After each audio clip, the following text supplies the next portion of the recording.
नंदी कैसे बने शिव का वाहन, जानिए इसके पीछे की रोचक कथा।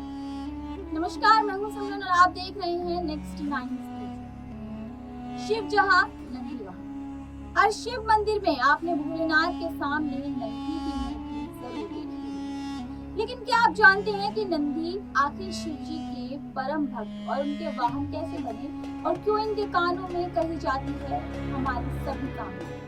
लेकिन नंदी को शिव जी का सबसे प्रिय भी माना जाता है। हिंदू धर्म में सभी देवी देवताओं के वाहन हैं और नंदी को भोलेनाथ का वाहन माना जाता है। शिवालय में भोलेनाथ की मूर्ति के सामने बैल रूपी नंदी जरूर विराजित होते हैं। इसी के साथ आपको बता दें कि नंदी शिव जी के प्रिय वाहन किस प्रकार बने, आज इसके पीछे की कथा क्या है, आखिर क्यों उनके द्वारा उनके कानों में कही गई सभी हमारी मनोकामनाएं शिव जी तक पहुंची।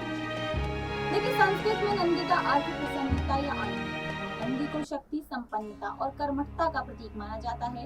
नंदी शिव जी के निवास स्थान, कैलाश के द्वारपाल भी माने जाते हैं और भोलेनाथ के वाहन भी, जिन्हें प्रतीकात्मक रूप से बैल के रूप में शिव मंदिर में प्रतिष्ठित किया जाता है। शैव परंपरा में नंदी को नंदीनाथ संप्रदाय का मुख्य गुरु माना जाता है। प्राचीन काल में 4 वेदों के साथ 4 अन्य शास्त्र भी लिखे गए थे: धर्मशास्त्र, अर्थशास्त्र, कामशास्त्र और मोक्ष शास्त्र। इसमें से कामशास्त्र के रचनाकार नंदी माने जाते हैं। प्राचीन काल में ऋषि शिलाद शिव की कठोर तपस्या कर नंदी को पुत्र के रूप में पाया था। शिलाद ऋषि ने नंदी को वेद पुराण सभी का ज्ञान दिया। एक दिन शिलाद ऋषि के आश्रम में 2 संत पधारे। नंदी ने पिता के कहने पर उनकी खूब सेवा की। जब वह ऋषिगण जाने लगे तो उन्होंने शिलाद ऋषि को 2 लंबी उम्र का आशीर्वाद दिया, लेकिन नंदी के लिए एक शब्द भी नहीं कहा। ऋषि शिलाद ने सन्यासियों से इसका कारण पूछा तो उन्होंने बताया कि नंदी अल्पायु है। बेटे के लिए ऐसी बातें सुनकर पिता ऋषि शिलाद चिंतित हो गए। तब नंदी ने उन्हें समझाते हुए कहा, पिताजी, आपने मुझे शिव जी की कृपा से पाया है, तो वो ही मेरी रक्षा करेंगे। इसके बाद नंदी ने शिव जी की निमित्त कठोर तपस्या की। नंदी की तपस्या से प्रसन्न होकर उन्हें शिव जी ने अपना वाहन बनाया। धार्मिक मान्यता है कि भगवान शिव अक्सर तपस्या में लीन रहते हैं। ऐसे में नंदी भक्तों की मनोकामनाएं सुनते हैं और शिव जी की तपस्या पूरी होने पर भक्तों की मनोकामनाएं भोलेनाथ को बताते हैं।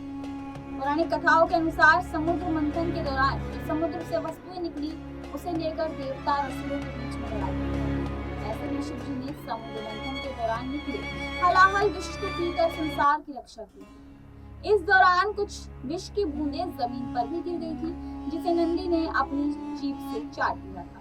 नंदी का ये प्रेम और लगाव देखकर शिव जी ने नंदी को बड़े भक्त की उपाधि दी थी। साथ ही ये भी कहा कि लोग शिव जी की पूजा के साथ उनकी आराधना जरूर करेंगे। फिलहाल के लिए इतना ही। ऐसी ही और जानकारियों के लिए आप देखते रहिए नेक्स्ट 9 स्पिरिचुअल। तब तक के लिए